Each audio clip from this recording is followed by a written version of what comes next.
So this is for the projectile motion laboratory, where you're going to take a ball, you're going to determine its initial velocity as it rolls off of a tabletop, and then you'll be able to use that initial velocity to help you determine where it's going to land on the floor. And it's going to be a 2 equations, 2 unknowns, but I'm going to show you how to get your initial velocity.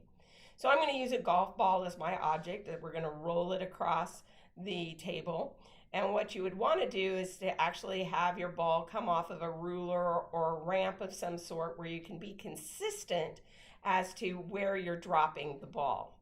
So if you refer to the Vernier laboratory that's got the one with the photo gates, what we're doing, what I'm showing you here, is how to determine velocity without a photo gate and using video analysis with that. So I've done a recording of a ball that's going to move.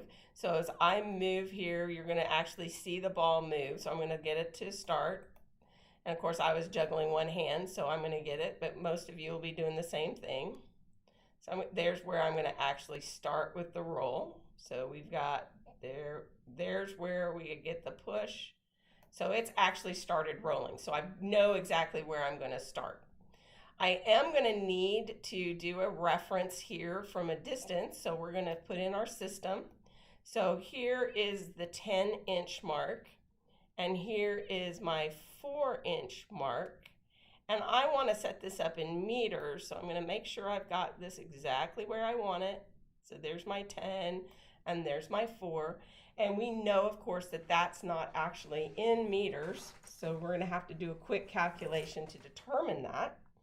So remember, there are 2.54 centimeters per inch. So if I'm going from 4 to 10, that's 6 inches, so that's times 6.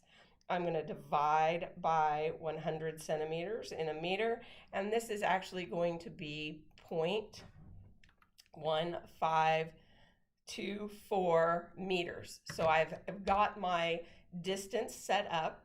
Remember, velocity is my change in distance over the change in time.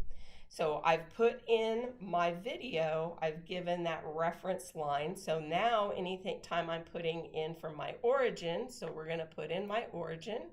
So I'm going to set up my origin here.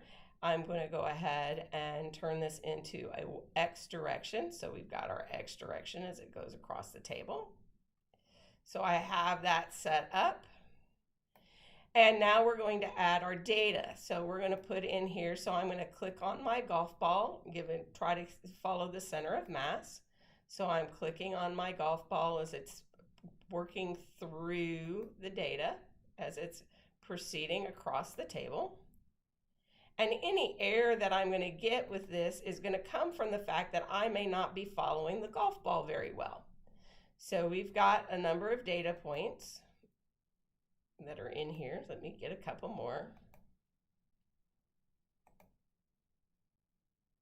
So I have my data points, and you can see over here on the graph that I have a nice straight line. That's wonderful. That's exactly what we want to see, because we have a constant velocity.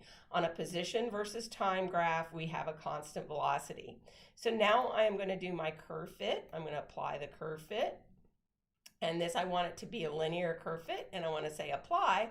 And when we do that, my slope is going to be that initial velocity. So my initial velocity of this golf ball is going to be 0.40 meters per second. So that's how you're going to determine your initial velocity. And you want to take an average. You want to do this a couple of times.